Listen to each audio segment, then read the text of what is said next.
यह एक ऐसी दुनिया है जहाँ पैसों की कोई वैल्यू नहीं, यहाँ टाइम ही सब कुछ है। यहाँ अगर आपको कोई चीज खरीदनी है तो आपको उस चीज के बदले अपनी जिंदगी का कुछ टाइम देना पड़ेगा, तब जाकर आप उस चीज को खरीद पाएंगे। लेकिन इस दुनिया में एक अच्छी जिंदगी गुजारने के लिए आपके पास टाइम का होना भी जरूरी है, क्योंकि यहाँ जब किसी इंसान की एज 25 साल तक पहुँच जाती है तो उस इंसान के हाथ पर 1 साल का टाइम स्टार्ट हो जाता है। जिस पल काउंटडाउन 0 हुआ उसी पल वह इंसान खत्म। अमीरों के पास इतना टाइम था कि वह 1000 साल की जिंदगी भी जी सकते थे। अमीरों ने खुद के लिए एक अलग दुनिया बना ली थी जहां वो लोग एक सुकून भरी जिंदगी गुजार रहे थे, लेकिन वहीं दूसरी तरफ गेटो सिटी में रहने वाले गरीब लोग दिन रात मेहनत करके खुद के लिए टाइम कमाते थे, नहीं तो उनकी जिंदगी खत्म हो जाएगी। इन्हीं गरीबों की बस्ती में विल नाम का एक लड़का रहता था जिसकी घड़ी में सिर्फ 23 घंटे ही बचे थे। विल अपनी मॉम के साथ रहता था। अब क्योंकि 25 साल के बाद उम्र रुक जाती है, इसीलिए उसकी माँ 50 साल की होकर भी बहुत जवान दिख रही थी। आज विल की माँ का 50वां जन्मदिन था। विल अपनी मॉम का बर्थडे सेलिब्रेट करने के लिए पिछली रात ओवर टाइम करके एक शैंपेन की बोतल लाया था। यह देखकर विल की मॉम बहुत खुश हो जाती है और वो विल से कहती है कि मैं अपने पोतों को देखना चाहती हूँ, तुम किसी लड़की को डेट क्यों नहीं करते? जिस पर विल जवाब देता है कि इन सब चीजों के लिए टाइम किसके पास है। विल की मॉम ने उससे कहा कि इलेक्ट्रिसिटी बिल और बैंक से लिया हुआ लोन कल की डेट तक मुझे क्लियर करना होगा, नहीं तो हमें फाइन पड़ सकता है। इसीलिए अब मैं जा रही हूँ और कल रात तक सभी बिल्स और बैंक के लोन्स जमा करवा कर वापस आऊंगी। उसने कहा कि मेरे पास सिर्फ 3 दिन का टाइम है। इलेक्ट्रिसिटी बिल और बैंक का लोन चुकाने में मेरे पास लगभग सारा टाइम खर्च हो जाएगा, इसीलिए कल शाम को तुम जरूर बस स्टॉप पर मेरा इंतजार करना, ताकि मेरा सारा टाइम खत्म होने से पहले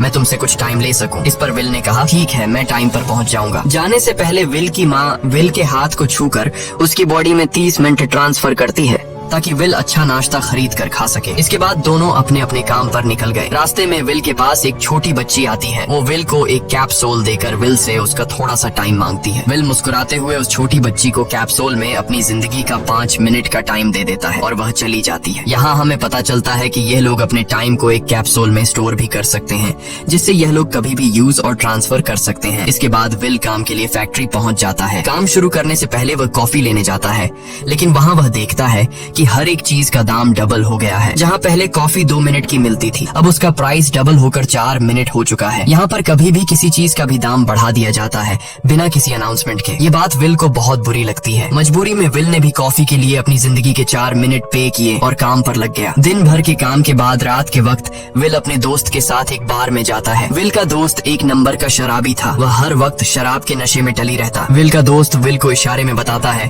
कि वह आदमी सबको फ्री में दारू पिला रहा है और उसके पास बहुत ज्यादा टाइम है। ये सुनकर विल ने जब उस आदमी की तरफ देखा तो उसे चारों तरफ से लड़कियों ने घेरा हुआ था। विल की जब उस आदमी की घड़ी पर नजर गई तो उस आदमी के पास 116 साल का टाइम था। ये देखकर विल समझ जाता है कि यह आदमी ग्रीनिच सिटी से है, क्योंकि गेटो सिटी में लोगों के पास ज्यादा से ज्यादा 2 दिन का टाइम होता है। विल उस आदमी के पास आया और उसे वार्न करने लगा कि यहाँ पर तुम्हें नहीं होना चाहिए था। यहाँ चोरों का खतरा है, ये लोग तुम्हें मारकर तुम्हारा टाइम चुरा लेंगे, इसलिए जल्दी से यहाँ से निकल जाओ। लेकिन वो आदमी विल की बातों को सीरियस नहीं लेता और उसे इग्नोर करके ड्रिंक करने लग जाता है। तभी उस बार में फोर्टिस नाम का एक गैंगस्टर अपने ग्रुप के साथ आया, जिसे देखकर सारे लोग बाहर निकल भागे। दरअसल यह शहर के सबसे बड़े गुंडे हैं जो लोगों से जबरदस्ती टाइम चुराते हैं। विल का दोस्त विल को पकड़कर ले जाने लगा, लेकिन विल ने जाने से इनकार कर दिया और वहाँ एक कोने में छिपकर सब कुछ देखने लगा। फोर्टिस उस अमीर आदमी से उसका सारा टाइम लूटने आया था। फोर्टिस उस अमीर आदमी को चैलेंज करता है कि चलो पंजा लड़ाते हैं और जो हारेगा वह अपना सारा टाइम जीतने वाले को दे देगा। ये टाइम फाइट आर्म रेसलिंग की तरह थी, जिसमें 2 लोगों को एक दूसरे की कलाई पकड़नी होती थी। जिस भी इंसान की कलाई नीचे होती थी उसका टाइम घटने लगता था और वो टाइम उस आदमी के हाथ में ट्रांसफर होने लगता था जिसकी कलाई ऊपर होती थी। इस तरह जीतने वाला इंसान सारा टाइम उस दूसरे आदमी से अपनी बॉडी में स्टोर करके उसे मार देता।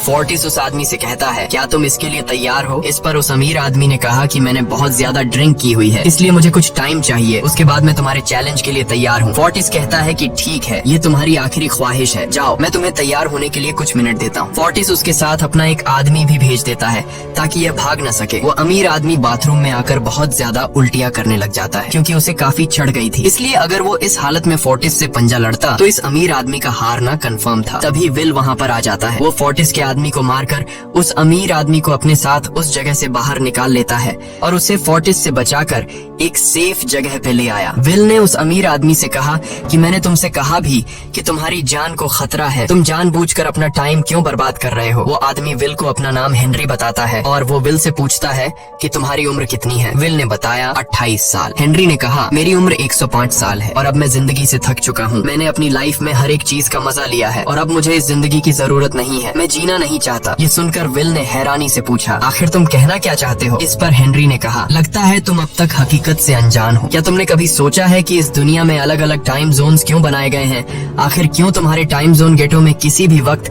चीजों के दाम और टैक्स बढ़ा दिए जाते हैं? दरअसल महंगाई जानबूझकर बढ़ा दी जाती है ताकि गरीब लोग मरते रहें और उनकी मौत का फायदा ग्रीनविच टाइम जोन के अमीर लोगों को होता रहे। असल में ये सारा सिस्टम उन्हीं का बनाया हुआ है। जरा सोचो, वहाँ ग्रीनविच टाइम जोन में लोगों के पास जीने के लिए हजारों साल है, लेकिन यहाँ गेटो में तुम लोग हर रोज जीने के लिए मेहनत मजदूरी करते हो। ऐसा इसलिए है क्योंकि उन्होंने तुम्हें यह करने के लिए मजबूर किया है। वो लोग तुम लोगों को ज्यादा टाइम देना ही नहीं चाहते ताकि तुम लोग मजबूरी में उनके लिए काम करते रहो। वो लोग महंगाई बढ़ाकर तुम्हें ज्यादा से ज्यादा टाइम खर्च करने पर मजबूर करते हैं ताकि तुम्हारे टाइम से वो हमेशा की जिंदगी जी सकें। उन्होंने अपनी जिंदगी का हर एक दिन गरीबों की मौत से इकट्ठा किया है और मैं ऐसी जिंदगी बिल्कुल भी नहीं जीना चाहता जो किसी गरीब मजबूर इंसान की मौत से मिली हो। ये सब सुनकर विल समझ गया कि हेनरी बहुत ही नेक दिल इंसान है। हेनरी ने विल से आगे पूछा, अगर तुम्हारे पास मेरे जितना टाइम होता तो तुम क्या करते? विल ने मुस्कुराकर कहा कि सबसे पहले मैं बार बार टाइम को देखना छोड़ देता, क्योंकि उस वक्त भी विल के पास सिर्फ 18 घंटे होते हैं। वो सोने से पहले, सोने के बाद, खाना खाते टाइम हर वक्त अपनी घड़ी देखता रहता है, क्योंकि मुझे डर लगता है कि कहीं मेरा टाइम खत्म न हो जाए और मैं मर न जाऊं। विल कहता है कि मेरी मॉम घर संभालने के लिए बहुत ज्यादा मेहनत करती है। अगर मेरे पास तुम्हारी तरह इतना ज्यादा टाइम होता तो मैं अपनी मॉम के लिए ग्रीनविच सिटी में एक अच्छा घर खरीदता और हम दोनों वहाँ पर खुशी से जिंदगी गुजारते। इसके बाद विल ने हेनरी से कहा, आज रात हमें यहीं रुकना होगा, सुबह तक खतरा टल जाएगा, तब तुम वापस अपने घर लौट जाना। इसके बाद ये दोनों सो जाते हैं। सुबह उठकर हेनरी देखता है कि विल अभी भी सो रहा है। वो विल के पास आता है और उसके पास जितना भी टाइम होता है वो सारा का सारा विल को ट्रांसफर कर देता है और अपने पास कुछ ही मिनट बचाकर एक ब्रिज के ऊपर जाकर बैठ जाता है। विल जब नींद से जागा तो उसने देखा कि हेनरी वहाँ से जा चुका है। तभी हमेशा की तरह नींद से जागने के बाद विल ने अपनी घड़ी में नजर डाली। विल की घड़ी में 116 साल ऐड हो चुके थे। यह देखकर उसकी आंखें खुली की खुली रह गईं। उसे लगा कि वो अभी भी नींद में है और सपना देख रहा है। इसी दौरान विल की नजर विंडो पर पड़ी जिस पर लिखा था, मेरा टाइम बर्बाद मत करना। वो समझ जाता है कि हेनरी ने मुझे अपना सारा समय दे दिया है। तभी विल ने हेनरी को दूर एक ब्रिज के किनारे पर बैठे देखा। विल जल्दी से हेनरी की तरफ भागा, लेकिन अब बहुत देर हो चुकी थी क्योंकि हेनरी के पास अब बस कुछ ही सेकंड्स बचे थे और थोड़ी देर बाद वो एक झटके से मरकर ब्रिज से नीचे पानी में गिर गया। विल को हेनरी की मौत का बहुत ज्यादा दुख होता है। अब विल के पास 116 साल की जिंदगी थी और वो समझ जाता है कि अगर मैं यहाँ पर रहा तो लोग समझेंगे कि हेनरी को इसी ने मारा है। विल जल्दी से अपने दोस्त के पास जाता है। विल का दोस्त विल के हाथ में इतना सारा टाइम देखकर शॉक रह जाता है, जिसके बाद विल ने अपने दोस्त को दोस्ती की खातिर 10 साल का टाइम दिया। ये देखकर विल का दोस्त उसका दिल से शुक्रिया अदा करता है। विल कहता है कि यहाँ रहना मेरे लिए अब ठीक नहीं, क्योंकि इतने ज्यादा टाइम को देखते हुए मेरा टाइम छीनने के लिए कोई भी मुझे मार सकता है। अब मैं अपनी माँ के लिए ग्रीनविच सिटी में एक अच्छा सा घर खरीद सकता हूँ और वहाँ पर एक सेफ लाइफ गुजारूंगा। जिसके बाद विल अपने दोस्त को गुड बाय कहकर वहाँ से निकल जाता है और सीधा उस बस स्टॉप पर जाकर मॉम का इंतजार करने लगता है, जहाँ 2 दिन पहले उसकी मॉम ने उससे कहा था कि मैं इलेक्ट्रिसिटी का बिल और बैंक का लोन चुकाकर इस बस स्टॉप पर पहुंचूंगी। दूसरी तरफ विल की मॉम सारे लोन और बिल्स भरने के बाद घर लौटने के लिए बस में चढ़ी, पर तभी उसे पता लगा कि एक ही दिन में बस की टिकट के दाम डबल हो गए थे। पहले जहां टिकट 1 घंटे में आती थी वहीं अब प्राइस 2 घंटे हो गया था। ये देखकर विल की मॉम बहुत ज्यादा परेशान हो जाती है क्योंकि विल की मॉम के पास सिर्फ 1.5 घंटा बचा था। विल की मॉम बस ड्राइवर से रिक्वेस्ट करती है कि अगले स्टॉप पर मेरा बेटा उसे बाकी का टाइम दे देगा, लेकिन बस ड्राइवर ने साफ इनकार कर दिया और कहा कि अगर टाइम नहीं है तो फिर पैदल चली जाओ। लेकिन विल की मॉम को पता था कि अगला बस स्टॉप बहुत दूर है, अगर वह पैदल भी जाती है तो उसे पहुंचने में 2 घंटे लगेंगे। उस वक्त बस में ढेर सारे पैसेंजर सवार थे। विल की मॉम ने उनसे भी रिक्वेस्ट की पर किसी ने भी उनकी मदद नहीं की। इतने में ही बस वहाँ से निकल गई। विल की मॉम रेचल के पास ज्यादा टाइम नहीं बचा था, इसलिए वह दौड़ती हुई पैदल घर की तरफ भागने लगी। दूसरी तरफ विल अपनी मॉम के लिए फूलों का गुलदस्ता लिए बस स्टॉप पर उनका इंतजार कर रहा था, क्योंकि आज उसे अपनी मॉम का बर्थडे सेलिब्रेट करना था। बस जब उस स्टॉप पर पहुंची तो कई सारे पैसेंजर्स उतर आए, पर उनमें से विल की मॉम नहीं थी। विल यह देखकर परेशान हो जाता है और उसे समझ आ गया कि जरूर उसकी मॉम मुसीबत में है। वह उसी वक्त अपनी मॉम की तलाश में भागा। उधर रेचल के पास अब कुछ ही मिनट बचे थे। वह रास्ते में आने वाली गाड़ियों और लोगों के घरों का दरवाजा पीट पीट कर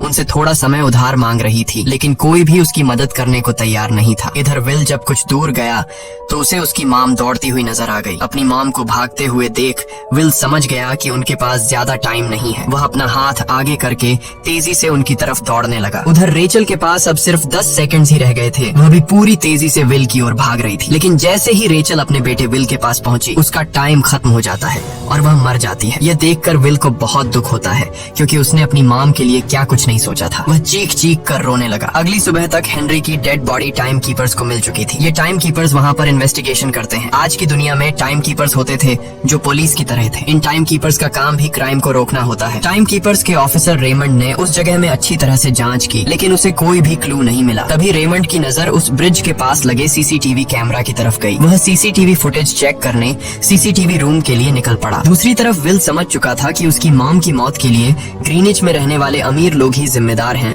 जिन्होंने गेटो शहर के लोगों को एक एक सेकंड का मोहताज बना दिया है। अब विल उनसे बदला लेने ग्रीनिच की तरफ निकल पड़ा और यहाँ से होती है असल कहानी शुरू। ग्रीनविच सिटी में एंटर होने के लिए विल को 1 साल का टाइम खर्च करना पड़ा और ग्रीनिच सिटी जा पहुंचा। वहाँ जब विल ने अमीर लोगों का लाइफस्टाइल देखा तो उसकी आंखें खुली की खुली रह गईं। वहाँ लोगों के पास इतना टाइम था कि वो लोग मरने का नाम तक भूल गए थे। यहाँ पर अमीर लोग के बॉडीगार्ड के पास भी 100 साल से भी ज्यादा का टाइम था। ये देखकर विल गुस्से से लाल हो जाता है, क्योंकि विल जिस शहर से आया था वहाँ पर लोगों के पास सिर्फ 24 घंटे की जिंदगी थी। विल वहाँ एक महंगे होटल में रुकता है। खाना खाते दौरान एक बहुत ही खूबसूरत लड़की विल को देखती है, जैसे उसे विल पसंद आ गया हो। दूसरी तरफ टाइम कीपर रेमंड हेनरी की मौत के वक्त का सीसीटीवी फुटेज चेक कर रहा था। तभी उसे फुटेज में विल दिखाई देता है। हालांकि कैमरा ने हेनरी को ब्रिज से गिरते हुए रिकॉर्ड नहीं किया था, लेकिन उस फुटेज में विल ब्रिज के पास खड़ा नजर आ रहा था, जिससे रेमंड को विल पर शक होने लगा। इसलिए रेमंड ने अपनी टीम को विल के बारे में जानकारी इकट्ठा करने को कहा। रिसर्च के दौरान टाइम कीपर्स को ये बात पता चल जाती है कि विल नाम का एक आदमी बहुत सारा टाइम खर्च करके ग्रीनविच सिटी में एंटर हो गया है, जिससे रेमंड को ये बात कंफर्म हो जाती है कि विल ने ही हेनरी को मारा है। रेमंड उसी वक्त अपनी टीम के साथ ग्रीनविच शहर की ओर रवाना हो गया। दूसरी ओर ग्रीनविच शहर में विल एक कैसीनो में आया, जहाँ कुछ अमीर लोग पोकर खेल रहे थे। विल भी उनके साथ बैठ जाता है। एक नए आदमी को देखकर ये लोग उस पर हंसने लगते हैं, लेकिन विल गैम्बलिंग में माहिर था।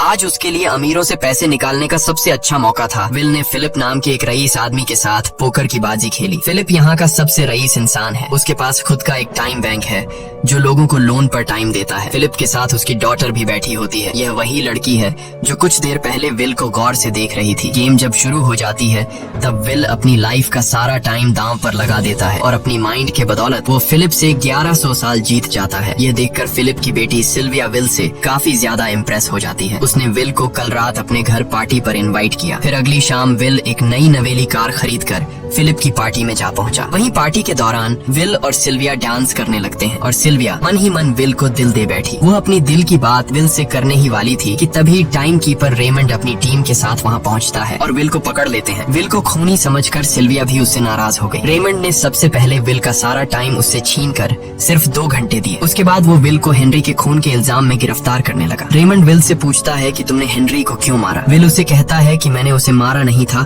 बल्कि वो खुद जीना नहीं चाहता था, इसलिए उसने मुझे 116 साल दी और बाद में उसने खुद की जान ली। लेकिन रेमंड विल की बात पर यकीन नहीं करता। विल समझ जाता है कि रेमंड मुझे हेनरी के झूठे केस में फंसाकर उम्र भर कैद के लिए मुझे जेल में डाल देगा। इसलिए वह मौका देखते ही रेमंड के आदमियों को मारकर खुद को आजाद कर लेता है और उनकी बंदूक लेकर सिल्विया को बंदी बना लिया। सिल्विया को ढाल बनाकर विल उसे साथ लेकर भाग निकला और रेमंड और उसके आदमियों को चकमा देता हुआ वापस गेटो शहर आ पहुंचा। इस दौरान विल के पास टाइम काफी कम बचा था। उसने सिल्विया से कुछ टाइम उधार मांगा, लेकिन सिल्विया ने उसे 1 सेकंड भी देने से इनकार कर दिया, क्योंकि वह भी उसे हेनरी का खूनी समझ रही थी। इसलिए वो और तेजी से गेटो शहर की तरफ कार दौड़ाता है ताकि वहां पहुंचकर किसी से टाइम उधार ले सके। जल्दबाजी में उसका ध्यान आगे सड़क पर बिछी कंटीली तारों पर नहीं पड़ता, जिससे टकराते ही विल की कार ब्रिज से नीचे गिर जाती है। इस एक्सीडेंट में विल और सिल्विया बेहोश हो गए। असल में रास्ते में वह कांटे फोर्टिस और उसकी गैंग ने बिछाए थे। फोर्टिस ने देखा कि सिल्विया के पास 10 साल का टाइम था। वो सिल्विया का सारा टाइम चुरा कर वहाँ से निकल जाते हैं। इतने में ही विल और सिल्विया को होश आया। सिल्विया ने जब अपने हाथ की तरफ देखा तो वो परेशान हुई, क्योंकि उसके पास सिर्फ 30 मिनट ही बचे थे और विल के पास भी कुछ मिनट ही बचे थे। पर फिर भी उसने सिल्विया को अपने कुछ मिनट दिए, जिससे इन दोनों का टाइम बराबर हो गया। इसके बाद विल सिल्विया को लेकर जल्दी से अपने दोस्त के घर जाता है, जिसे उसने 10 साल दिए थे। जब उसके दोस्त की वाइफ ने दरवाजा खोला और उसने विल को देखा तो उसने विल से नाराजगी जताते हुए कहा, तुम्हारे दिए हुए 10 साल ने मेरे हस्बैंड की जान ले ली। उसने सारा टाइम शराब में उड़ा दिया जिससे उसकी मौत हुई। ये सुनकर विल मायूस हो गया, लेकिन अब इन दोनों के पास भी ज्यादा टाइम नहीं था। अगर यह दोनों जल्दी से कुछ नहीं करते तो इनकी भी मौत पक्की थी। तभी विल ने सिल्विया के कानों में ईयरिंग देखी जो हीरे की थी। उसे बेचकर विल और सिल्विया को 2 दिन का टाइम मिल गया। इसके बाद विल सिल्विया को लेकर फोन बूथ पर आया। उसने सिल्विया के पिता फिलिप को कॉल किया और बताया कि उसकी बेटी अब तक सही सलामत है। उस वक्त रेमंड भी फिलिप के पास ही मौजूद था और विल को भी पता था कि रेमंड भी वहाँ मौजूद है। विल ने सिल्विया को छोड़ने के बदले 10,000 साल का टाइम मांगा और वो 10,000 साल टाइम बैंक के जरिए गरीब लोगों में बांटने को कहा और कल सुबह तक का टाइम दिया। हालांकि फिलिप के लिए यह रकम कुछ भी नहीं थी, पर फिलिप किसी भी कीमत पर गरीबों को टाइम नहीं देना चाहता था। इधर विल सिल्विया को अपने घर ले आया जहाँ पर दोनों सुबह होने का इंतजार कर रहे थे। इसी दौरान सिल्विया ने विल से पूछा कि उसकी फैमिली कहाँ है। इस पर विल ने बताया कि पिछली रात ही टाइम न होने की वजह से मेरी माँ की डेथ हुई। ये सुनकर सिल्विया को बहुत बुरा लगता है और उसे एहसास होता है कि यहाँ गरीब लोग हर पल मौत के डर में जीते हैं। उन्हें एक दिन का टाइम कमाने में कितनी मेहनत करनी पड़ती है। अगली सुबह बैंक खुलते ही विल और सिल्विया खिड़की से बैंक पर नजर रखने लगे, लेकिन बैंक ने गरीबों में टाइम नहीं बांटा। सिल्विया ये देखकर बहुत मायूस हो गई कि टाइम के आगे उसके पिता के लिए अपनी बेटी की भी कोई कीमत नहीं थी। अब सिल्विया को समझ आ गया कि उसके पिता सिर्फ बिजनेसमैन नहीं है, बल्कि वो इस सिस्टम के हेड हैं। वो गरीब लोगों की मौत से अपनी जिंदगी के साल जमा करते हैं। सिल्विया को यूं मायूस देखकर विल ने उसे वापस घर भेजने का फैसला किया। वो उसे फोन बूथ पे ले आया और अपने पिता को कॉल करके अपने लिए मदद बुलाने को कहा। इस दौरान विल सिल्विया को वेपन भी दे देता है ताकि वो खुद की हिफाजत कर सके। इधर सिल्विया फोन पर अपने पिता से बात कर रही थी कि तभी टाइम कीपर रेमंड चुपके से वहाँ आ पहुँचा और विल पर गन तान दी। रेमंड विल पर गोली चलाने ही वाला था कि तभी सिल्विया ने रेमंड को देख लिया और घबराहट में रेमंड पर गोली चला दी। ये देख विल घबरा कर रेमंड के पास आया। हालांकि वो गोली रेमंड के हाथ को छू कर निकल गई थी। रेमंड के हाथ से बहुत खून निकल रहा था। विल ने रेमंड की घड़ी देखी। रेमंड के पास सिर्फ 2 घंटे बचे थे। दरअसल टाइम कीपर्स को भी सैलरी के तौर पर हर रोज 1 दिन का ही टाइम मिलता था। विल समझ गया कि जब तक रेमंड के पास उसके टीम वाले पहुंचेंगे तब तक रेमंड का ज्यादा खून बहने की वजह से उसकी मौत हो गई होगी। इसलिए विल रेमंड को 2 घंटे का टाइम देते हुए रेमंड की कार को लेकर वहाँ से निकल गया। रेमंड को गोली मारकर अब सिल्विया भी क्राइम लिस्ट में आ चुकी थी। हालांकि विल ने सिल्विया से कहा कि वो अभी इन सब से निकल सकती है, लेकिन ग्रीनिच में सिल्विया की जिंदगी पिंजरे में कैद पंछी की तरह थी। उसके पिता फिलिप ने उस पर बहुत सारी पाबंदियां लगा दी थी, पर यहाँ आकर उसे आजादी का एहसास हो रहा था क्योंकि यहाँ वो अपनी मर्जी की मालिक थी और सिल्विया समझ जाती है कि यहाँ पर लोगों के साथ गलत हो रहा है। अब वह भी गरीबों को उनका हक दिलाने में विल के साथ थी। विल और सिल्विया ने मिलकर अमीरों को लूटना शुरू कर दिया। सिल्विया जो कि ग्रीनिच सिटी के चप्पे चप्पे से वाकिफ थी, इसलिए इन दोनों ने प्लान बनाया कि वो ग्रीनिच सिटी में बैंक से टाइम कैप्सूल चुराएंगे और उनको गरीबों में बांट देंगे। सिल्विया ने सबसे पहले अपने पिता फिलिप के कई सारे बैंक्स में डाका डाला क्योंकि फिलिप ने गरीबों की मौत से वह सारा टाइम इकट्ठा किया था। इन दोनों ने तिजोरी से सभी टाइम कैप्सूल एक बैग में पैक करके वहाँ से निकल गए और उन्हें गरीबों में बांटने लगे। इतनी बड़ी चोरी करने के बाद अब सरकार भी इन दोनों से तंग आ चुका था, इसीलिए सरकार ने इन दोनों के सर पर 10 साल का टाइम इनाम रख दिया। ये खबर सुनते ही गैंगस्टर फोर्टिस अब इन दोनों को कुत्ते की तरह ढूंढने लगा, लेकिन विल और सिल्विया हर रोज अपना ठिकाना बदलते रहते थे जिससे वो किसी के हाथ नहीं आते थे। यह दोनों एक होटल में छुपे हुए थे। इनके पास टाइम की कमी तो थी नहीं, इसलिए उन्होंने पूरे होटल को ही बुक कर लिया था। फोर्टिस इन दोनों की तलाश में उस होटल के बाहर आ पहुंचा। वहाँ उसने कुछ लोगों को पकड़कर उनसे विल और सिल्विया के बारे में पूछने लगा, लेकिन उन लोगों पर विल और सिल्विया के बहुत एहसानात थे, इसलिए ये लोग मरने के लिए तो तैयार थे, पर विल और सिल्विया का ठिकाना बताने के लिए तैयार नहीं थे। लेकिन जब फोर्टिस ने उन लोगों पर बहुत ज्यादा जोर जबरदस्ती की तो उनमें से एक बंदा मौत के डर से फोर्टिस को उस होटल के बारे में बता देता है जहाँ विल और सिल्विया छुपे हुए थे, जिसके बाद फोर्टिस फौरन अपनी गैंग के साथ वहाँ पर पहुँच जाता है और इन दोनों को पकड़ लेता है। अब विल और सिल्विया का उनसे बच पाना नामुमकिन था। फोर्टिस ने विल को एक टेबल पर बैठा दिया और उसे टाइम फाइट के लिए चैलेंज किया। विल समझ गया कि अगर मैंने चैलेंज से इनकार किया तो फोर्टिस के गैंग वाले लोग मुझे मार देंगे, इसलिए क्यों ना आज इसके साथ पंजा आजमाया जाए। फोर्टिस और विल ने एक दूसरे की कलाई पकड़ ली और मौत का खेल शुरू हुआ। फोर्टिस माहिर खिलाड़ी था, उसने शुरुआत में ही विल का हाथ नीचे कर दिया, जिससे विल का टाइम तेजी से फोर्टिस में ट्रांसफर होने लगा। लेकिन विल बिल्कुल जोर ही नहीं लगा रहा था, जैसे कि वो जानबूझकर हार रहा हो। पर जैसे ही विल के पास अपनी लाइफ के 3 से 4 सेकंड बचे, तभी विल ने अपनी पावर दिखाई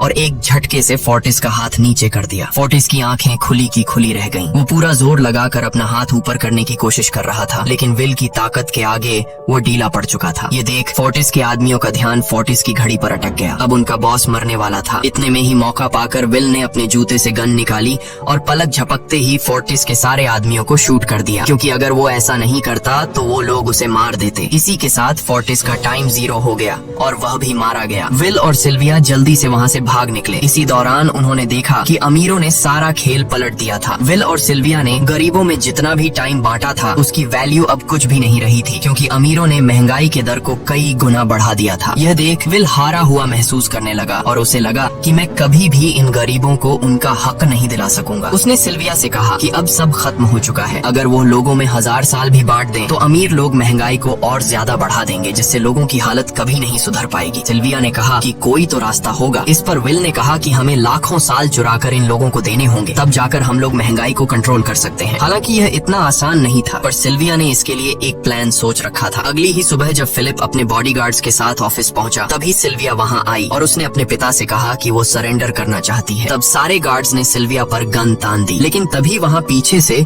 गार्ड के बेस में छिपा विल वहां आ पहुंचा। उसने फिलिप के सर पर गन रखी और उसके जरिए लॉकर का दरवाजा खुलवाया। विल और सिल्विया ने फिलिप के लॉकर से एक टाइम कैप्सूल चुरा लिया, जिसमें 10 लाख साल का टाइम मौजूद था। इस टाइम कैप्सूल का एक साल गरीबों की ही मौत से आया था। विल और सिल्विया वह टाइम कैप्सूल लेकर भाग जाते हैं। इधर रेमंड को जब यह बात पता चली तो वह फौरन विल और सिल्विया के पीछे लग गया। जब रेमंड ने अपने हाथ पर घड़ी को देखा तो उसके पास 1 घंटे से भी कम टाइम बचा हुआ था। वह हेडक्वार्टर कॉल करके कहता है कि मुझे मेरी सैलरी कैप्सूल में भेज दो, मेरे पास टाइम कम है। लेकिन इससे पहले कि वह अपनी बॉडी में कैप्सूल से टाइम ट्रांसफर कर पाता, उसे विल की कार दिख जाती है और वह कैप्सूल से अपनी बॉडी में बिना टाइम ट्रांसफर किए उनके पीछे लग जाता है, क्योंकि अगर वो 10 लाख साल गरीबों को मिल जाते तो गेटो टाइम जोन का हर एक इंसान अमर हो जाता और अमीरों का बनाया पूरा सिस्टम तहस नहस हो जाता। रेमंड ने विल और सिल्विया को पकड़ने के लिए अपनी पूरी जी जान लगा दी, लेकिन वो उन्हें रोक नहीं पाया। विल और सिल्विया रेमंड को चकमा देकर गेटो शहर आ गए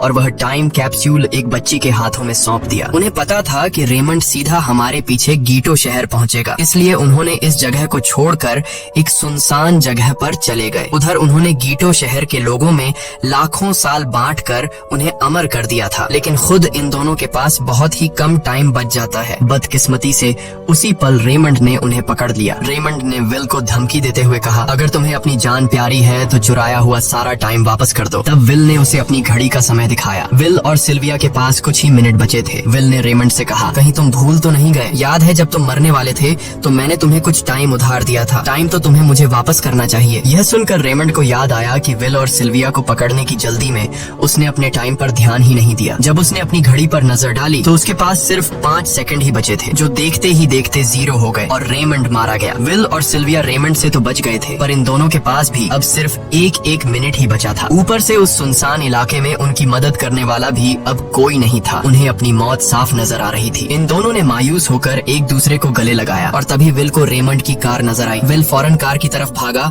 और वहाँ पहुंचकर उसने रेमंड की सैलरी का टाइम अपनी घड़ी में ट्रांसफर कर दिया। इसके बाद वह सिल्विया को भी टाइम देने उसकी ओर भागने लगा। सिल्विया भी तेजी से विल की ओर दौड़ रही थी। सिल्विया के पास कुछ ही सेकंड्स बचे हुए थे। यह बिल्कुल उसी तरह का पल था जिस तरह से विल ने अपनी मॉम को खोया था। विल ने अपनी मॉम को तो खो दिया था, पर सिल्विया को नहीं खोना चाहता था। विल सिल्विया के बिल्कुल करीब ही था, पर तभी सिल्विया विल की बाहों में गिर पड़ी। लकीली विल ने सही वक्त पर सिल्विया का हाथ थाम लिया था, जिससे उसकी जान बच गई। विल और सिल्विया की बदौलत अब डेटन शहर के सारे लोग अमर हो चुके थे। अब उन्हें 1-1 घंटे कमाने के लिए फैक्ट्रीज में काम करने की जरूरत नहीं थी। वह सभी अपने सपनों को पूरा करने ग्रीनिच शहर की ओर निकल पड़े, जिससे अमीरों का बनाया सारा सिस्टम फेल हो गया। वहीं इसी के साथ यह कहानी खत्म हो जाती है। अगर आपको वीडियो अच्छी लगी हो तो हमारे चैनल को सब्सक्राइब और वीडियो को लाइक जरूर कीजिएगा।